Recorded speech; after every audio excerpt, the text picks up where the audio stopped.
ဒီနေ့ဗီဒီယိုလေးမှာတော့ lens အကြောင်းပြောပါမယ်မှန်ဘလူးပေါ်မှာရေးထားတဲ့စာတွေကဘာလဲဒီစာတွေကိုကြည့်ပြီးတော့ကျွန်တော်တို့ကဘာတွေလုပ်လို့ရလဲဆိုတာကို sharing လုပ်ပေးသွားမှာပဲဖြစ်ပါတယ်အရင်ခေတ်တုန်းကကင်မရာတွေကများသောအားဖြင့်မှန်ဘလူးပေါ်မှာစာလေးတွေရေးထားပေးလေးရှိတယ်ခုနောက်ပိုင်းဒီ mirrorless ကင်မရာတွေနဲ့တွဲပြီးတော့ပါလာတဲ့မှန်ဘလူးတွေကစာနည်းနည်းလေးနည်းသွားတယ်ပေါ့နော်အရင်ဦးဆုံး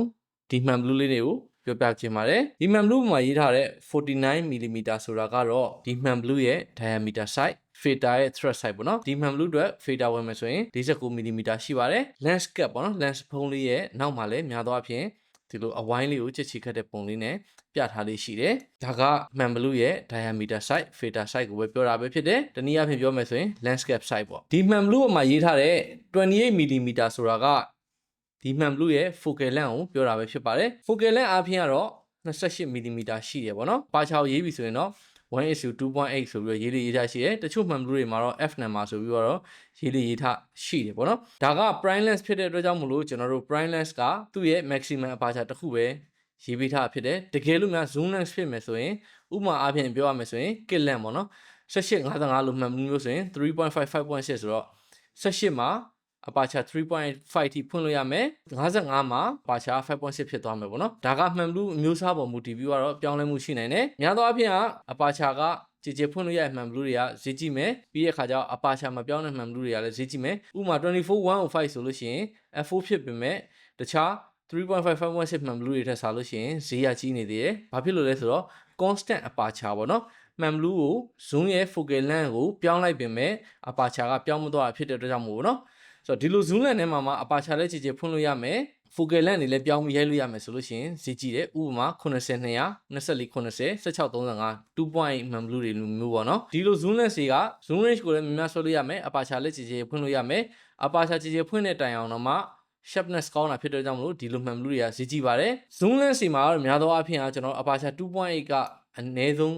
လာထားရှိတယ်ချွင်းချက်အနေနဲ့ကတော့ sigma ရဲ့18 35 1.8 တို့ဘာလို့လဲရှိရပေါ့နော်ဆိုတော့ဒီလိုမှန်ဘလူးတွေကတော့အများကြီးရှိတယ်အခုနောက်ပိုင်းထွက်လာတဲ့ Canon ရဲ့ RF lens ဆိုလို့ရှိရင်ကျွန်တော်28-90 f2 ဆိုတော့ဒါအမှန်ဘလူးတွေကတော့မျိုးစုံသူတို့ထုတ်နေကြတာပဲပေါ့နော်နောက်ပိုင်းမှာထွက်လာတဲ့ဟာတွေက zoom lens ပြင်မဲ့ aperture ကို share ဖွင့်လို့ရအောင်ကြည်ဖွင့်လို့ရအောင်ထုတ်ပေးထားတာပဲဖြစ်တယ်ဆိုတော့ဈေးကတော့တော်မမင်းနဲ့ဈေးတွေကတော့ share ကြည့်တယ်ဒါကတော့Fling Kit ကမှန်ဘလူး prime lens ဖြစ်ပါတယ်ဒီမှန်ဘလူးပေါ်မှာဆိုလို့ရှိရင်မီတာရယ် feet ရယ်ဆိုပြီးတော့ပါဠိပါဠိရှိတယ်ဒါကဘာကိုပြောချင်တာလဲဆိုတော့ closest distance range ကိုပြောတာပဲဖြစ်ပါတယ် closest distance range ဆိုတာကဘာလဲဆိုတော့မှန်ဘလူးတစ်လုံးကအနည်းဆုံးဘယ်လောက်ထိကပ်ပြီးရိုက်လို့ရမယ်အဝေးဆုံးဘယ်လောက်ထိရိုက်လို့ရမလဲဆိုတာကိုမှန်ဘလူးပေါ်မှာdirect ရေးပြီးတော့ဖော်ပြပေးထားတာပဲဖြစ်တယ်အောက်ကစာတန်းအဖြူဆိုလို့ရှိရင်ပေဖြစ်တယ်ဒီပေကိုကြည့်မယ်ဆိုလို့ရှိရင်တပေမပြည့်တဲ့အကွာဝေးလောက်ကနေပြီးတော့ကျွန်တော်တို့9ပေကျော်ဝိုင်းရင် infinity ဖြစ်သွားမယ်ပေါ့နော်သူကတပေကနေပြီးတော့9ပေအတွင်းထိတော့ရိုက်လို့ရမယ်အတိအကျပြောရမယ်ဆိုလို့ရှိရင်အနည်းဆုံးကတ်လို့ရတာ 0.75 feet ပေါ့နော်တပေမပြည့်တဲ့အနေထားပေါ့နော်3.5 ပေလောက်ထိကိုကတ်ပြီးရိုက်လို့ရမယ်ဆိုတော့ဒါကများသောအားဖြင့်ဘာမှပြဿနာတက်လဲဆိုတော့90-200လို့မှန်ဘလူးမျိုးနဲ့ကျွန်တော်တို့ portrait ရိုက်ပြီဆိုလို့ရှိရင်ကိုရိုက်တဲ့ subject ကအနည်းဆုံး4ပေလောက်ခွာရမယ်ပေါ့နော်ကိုက4ပေမဟုတ်ဘဲ3ပေလောက်မှအနီးကပ်သွားပြီးတော့ focus ဖြတ်နေမယ်ဆိုရင် focus ဖြတ်လို့မရဘူးပေါ့နော် focusing ပြဿနာလေးတက်သွားနိုင်တယ်ဆိုတော့များသွားပြီဆိုရင်ချိန်ကြလို့ရှိရင်ကျွန်တော်တို့က infinity focus ဖြစ်သွားတယ်9ပေအများဆုံးပေးထားတယ်9ပေကျော်သွားရင်တော့ infinity ဖြစ်သွားပြီဆိုတော့9ပေကျော်ရင်ရိုက်လို့မရဘူးလားဆိုတော့9ပေကျော်ရင်လည်းရိုက်လို့ရပါတယ်ဒီ infinity focus zone ထဲမှာရှိနေမယ်ဆိုလို့ရှိရင်ကျွန်တော်တို့က focus ကပြတ်တယ်လို့တော့ရှိရယ်ကျွန်တော်တို့က3ပေအကွာမှာရှိနေတဲ့အရာဝတ္ထုတွေရိုက်ချင်တယ်ဆိုလို့ရှိရင်3ပေအကွာကို3ပေကိုလှည့်ပြီးရိုက်လိုက်မယ်ဆိုလို့ရှိရင်တခါတည်း3ပေမှာရှိနေတဲ့ဟာလေးကတန်းပြတ်မှာပဲဖြစ်တယ် Fling Kit ကရိုက်တဲ့ဓာတ်ပုံဆရာတွေကတော့ကိုရိုက်တဲ့ subject နဲ့လူနဲ့အကွာဝေးဘယ်လောက်ရှိမလဲဆိုတာလေးကိုမှန်းမယ်depth of field ဘယ်လောက်ထားမလဲဆိုတဲ့ဟာလေးကိုချိန်ပြီးတော့ရိုက်ကြရများတယ်ကင်မရာကိုတို့လိုချောင်းပြီးတော့မရိုက်ဘူးเนาะမှန်ဘလူးမှာရှိနေတဲ့ပေလေးတွေ feed range လေးတွေအနည်းဆုံးဟာလေးတွေဘယ်လောက်ထားမလဲဆိုတာကိုချိန်ပြီးတော့ရိုက်ကြတာပဲဖြစ်တယ် mirrorless တွေကတော့အရင်လွယ်သွားပြီကျွန်တော်တို့ကင်မရာကို power ဖွင့်ထားပြီးတော့ face and eye detection လေး on ထားလိုက်ပြီဆိုတာနဲ့ focusing က dot shot လုပ်သွားမှာပဲဖြစ်တယ်အဲ့တော့ portrait ရိုက်တဲ့နေရာမှာတော့အရင်သက်သာသွားတယ်ဒီလိုကင်မရာတွေက performance ကောင်းလာတဲ့ခါကျတော့လူတွေကနည်းနည်းလေးအပြင်းထူသွားတယ်ပေါ့เนาะဒါကတော့ကျွန်တော်တို့ depth of field ကိုပြောတာပဲဖြစ်ပါတယ်3ပေတက်တဲ့မှာကျွန်တော်တို့လိုရှိရဆိုလို့ရှိရင်ဘယ်နှပေကနေဘယ်နှပေအထိကိုဒီပါချာနဲ့ရရင်ပြတ်မလဲဆိုတာကိုတခါတည်းချိန်ညှိလို့ရပါတော့ဒါကအရင်ခေတ်ကဓာတ်ပုံဆရာတွေအနေနဲ့ချိန်မယ်ဆိုလို့ရှိရင်ဒီလိုမျိုး depth of field ကိုဒီလိုမျိုးချိန်ရတာပဲဖြစ်တယ်ပေါ့နော်ဆိုတော့ depth of field ကိုကျွန်တော်အခု3ပေမှာထားထားရဆိုလို့ရှိရင်အပါချာ4နဲ့ရိုက်မယ်ဆိုရင်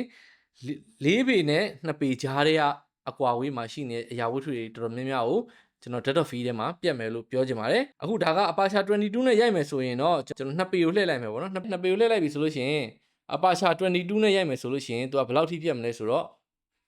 ကျွန်တော်တို့1.5 feet ကနေပြီးတော့ကျွန်တော်4 feet အထိအကုန်လုံးကိုပြတ်သွားမှာပဲဖြစ်တယ်ပေါ့နော်ဒါကကျွန်တော်နည်းနည်းဝေးသွားပြီဆိုလို့ရှိရင် infinity တိပြတ်မယ်ပြောချင်တာကအခုဒီမှာ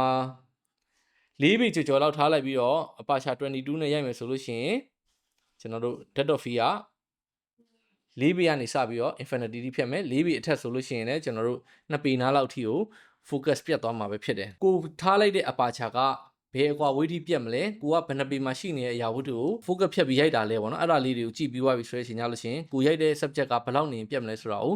ကြိုတင်ခန့်မှန်းလို့ရတယ်ပေါ့နော်ဒါဆိုလို့ရှိရင် Sony ရဲ့55ပေါ့နော်55 Zeiss Man Blue ပဲဖြစ်ပါတယ်သူ့မှာရေးပေးထားတော့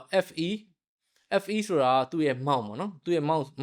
အမျိုးအစားကိုရေးပေးထားတယ်ပြီးတဲ့အခါကျတော့ 1.8 မြင်းဆောင်55ဆိုပြီးတော့ဒီလိုအလွယ်တကူရေးတဲ့ဟာမျိုးလေးလည်းရှိရယ် Man Blue တိုင်းမှာတော့ဒီ thread size ပေါ့နော် fader size ကိုကျွန်တော်တို့ကအဝိုင်းလေးကိုမြင်းချောင်းလေးထိုးပြီးတော့ပဲပြထားရှိတယ်ဒါက 49mm ဖြစ်ပါတယ်သူ lens မှာပါတဲ့ T star ဆိုတာလေးက lens ရဲ့ကုတ်တက်ကိုပြောတာပဲဖြစ်ပါတယ် Sonar FE ဆိုတာဒီသုံးထားတဲ့ Man Blue ရဲ့အမျိုးအစားလေးကိုပြောတာပဲဖြစ်ပါတယ်ကား size ဆိုတာကတော့ Zeiss company ကSony နဲ့တွဲပြီးလုပ်ထားတဲ့ဟာလေးကိုပြောတာပဲဖြစ်ပါတယ်ဒီစာလေးတွေကတော့ lens ရဲ့ model number နဲ့ထုတ်လုပ်တဲ့ company တွေကိုရေးပေးထားတာပဲဖြစ်ပါတယ်ဒီစာလေးကတော့ဒီ Man Blue ကအနည်းဆုံးဘယ်နှပေထိကတ်ပြီးရိုက်လို့ရမယ်ဆိုတာလေးကိုပြောပြထားတာပဲဖြစ်ပါတယ်သူ့ရဲ့အနည်းဆုံး focus ဖြတ်နိုင်တဲ့ပေက 1.64 feet ပေါ့နော်တပေနဲ့6လက်မကျော်လောက်ကိုသူကကတ်လို့ရမှာပဲဖြစ်တယ်ကျွန်တော်တို့နိုင်ငံမှာတော့ပေကိုသုံးတာများတယ်တချို့နိုင်ငံတွေမှာလည်းမီတာသုံးတာဖြစ်တဲ့ကြောင့်မို့သူကမီတာရောပေရောရေးပေးထားလေးရှိရပေါ့နော် Man Blue ကတော့အမျိုးအစားဘလောက်ပဲပြောင်းသွား modern ဘလောက်ပဲဖြစ်သွား Man Blue ရဲ့ fader size ကိုရေးပေးထားတဲ့စနစ်တွေ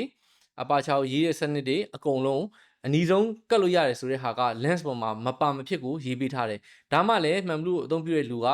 user manual ကိုလှမ်းကြမလို့ကို Man Blue ကဘလောက်အထိကတ်လို့ရမလဲဘာတွေလုပ်လို့ရလဲ aperture ဘလောက်ထိဖွင့်လို့ရလဲ depth of field ကဘာတွေရှိလဲ manual focus ကဘယ်လိုလုပ်မလဲဆိုတဲ့ဟာလေးတွေကို